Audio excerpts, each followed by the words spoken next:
don't put the yodel in there, sometimes they get a little hard. I'd like to hear you do cattle call sometime. If you can yodel.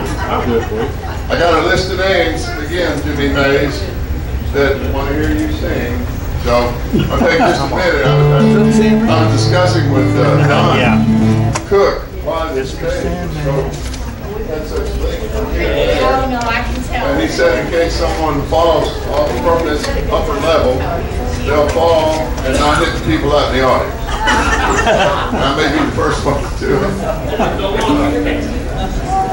I have a story, and I hope it's funny enough. I've told it a few times about this guy that thought he was a band leader, and he thought he could play just about anything anybody would request. One fellow, slightly inebriated out on the dance floor, danced by the upper level, the stage, and he looked up at him and he said, "Say, fella, do you know your pants are unzipped?" And the man said, "No, but if you'll hum a few bars, I'll try to play it." Hope that's a good thing.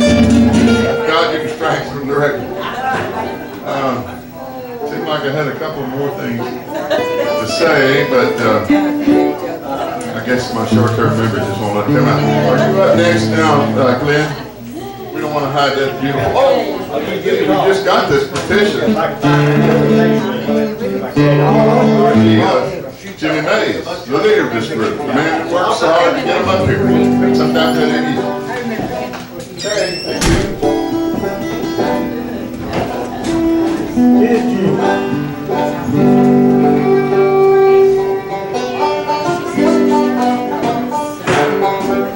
You get mine, I'll get a pole, baby.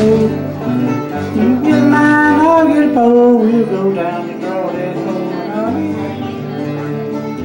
Baby mine.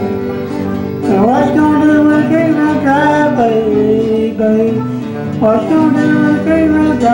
That old thing with the crawdad style. Honey, so baby mine.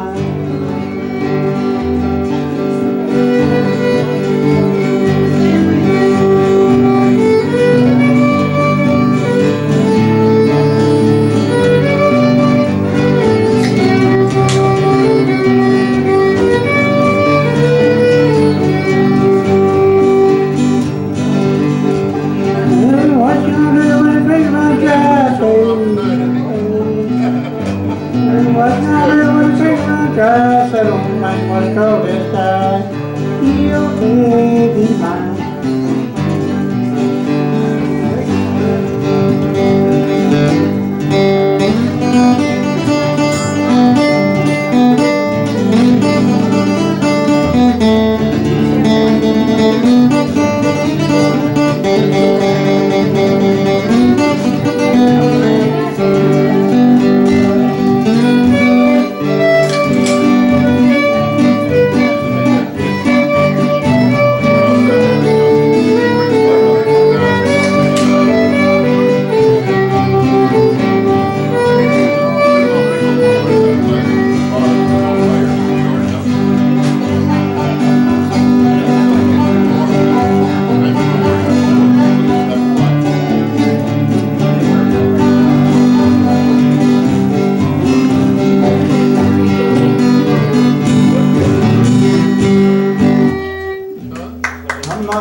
Whispers are a jingling, the cowboys singing in the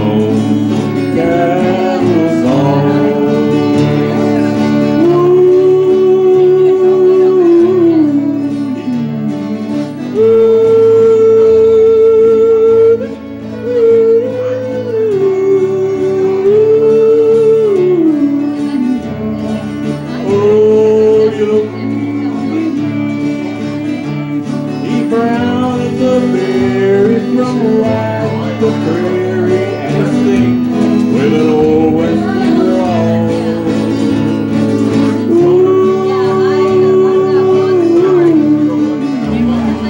Singing his cattle call.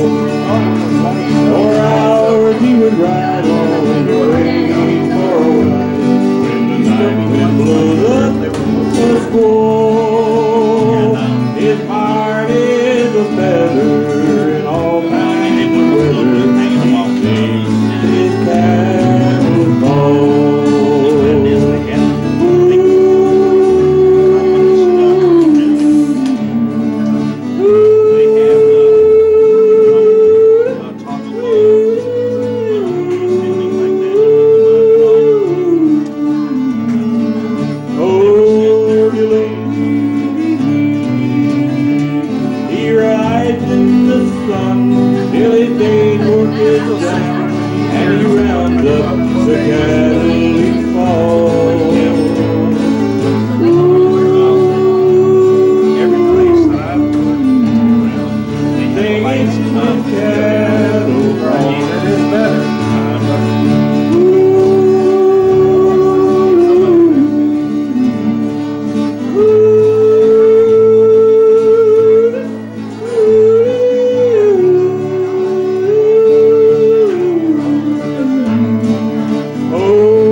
TheHurricane.com. Let's see, I had something else I want to say about the October is near. We're going to have the bring it up. Turk Williams Festival, 4th Saturday, I believe, right, Don Cook? I can't even And spell. that's really a big thing, and I hope all of you will be reminded of it. And in fact, that's what I'm doing now. I'm planning to come to the Turk Williams Festival. Perk was a Chriesman boy. I don't know. There are a few of you that probably knew him personally. I knew him very well. In fact, we shared the same birthday, except he was in 1926 and I was 1937, but it was November the 19th. And there are times when he'd come by my dad's house. Well, my dad had a beer joint and a dance hall out here on Highway 36 called Charlie's Place. I spent a lot of time over there as a little kid. When Perk would come around, Jimmy Heaton, the Melody Masters, would stop by there and pick him up. He or my cousin Jane, he married my cousin Jane Carnegie. My mother was Carnegie. So I felt almost related to him. I was related to his wife. She was later killed in a car crash, and the child was born in, and the child was in the car but survived. I think that was about 54 or 55. And she's in good health and well and living somewhere in Brazos County, I think, and later had remarried and had 3 or 4 other children. But things I don't know about Perk, I just thought he was a real star, a movie star. He always looked good. He was so nice to me. Now, on one occasion, they had a radio show out of Taylor, Texas, and you could send in a request. I don't remember sending in a request, but if they drew your request, you'd get a gallon of ice cream. So I think Perk had something to do with that. When he drew my request that I don't think I made, and later they delivered that ice cream to me, but I think it's just because we were friends. And I always appreciated it for that. And was also friends with his mother and dad. His dad was called Oot. He could take a beer, and I think it was purple. He'd take these 3 fingers, come out to my dad's place on a real hot day, and he'd turn that up, and it would just gurgle and bubble. He could kill one almost in one one shot, just turn it up, you know. And I could do that too if I was really thirsty, but as a little kid, I was watching and I thought, man, that looks so good, the way it would bubble, you know, and come on down, and then I could maybe go get me one out of my dad's place. Wasn't 10, 11 years old maybe. It didn't taste that good to me. I always wanted soda water. But and another thing about his mother, she was just a sweet lady, and she would come over to Mother's house, and we had this thing. If I would yawn, her name was Hattie Williams. At least that was her nickname. Might have been her name. And if I would yawn, she would yawn. It didn't matter how many times I would yawn. If I yawned, she did. So I have good memories of Perk Williams and his family, and of course married into my family. And I just wanted to bring that up. And remember in October, come up there and we pay tribute to Perk Williams and the Melody Masters, Jimmy Heaton, the Melody Masters, who he played with. And I'll always remember them. And they were a big part of my life back in the 50s. Seems like I had one other thing, but as usual, I forget something. Maybe I'll come back and say it later. Who's up next? No, you did. Oh, yeah, Calvin. Man, that was great. I love that song. I hope you do it every time. Ross, you never have sung or sang a song with us. Do you have any idea that you'd like to sing, or any song you'd like to sing? You did a great job on the violin. So I believe you're up next. Just gonna play. How about tonight? How about tonight? I'll slide that over there. Ross Barber, what are you gonna sing? Okay, Ross Barber.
I'm going to try one that I've never done before, and y'all bear with me. It's similar to Release Me, but it's a religious song. Okay. Okay. Oh, please release me from my sin. Welcome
Oh.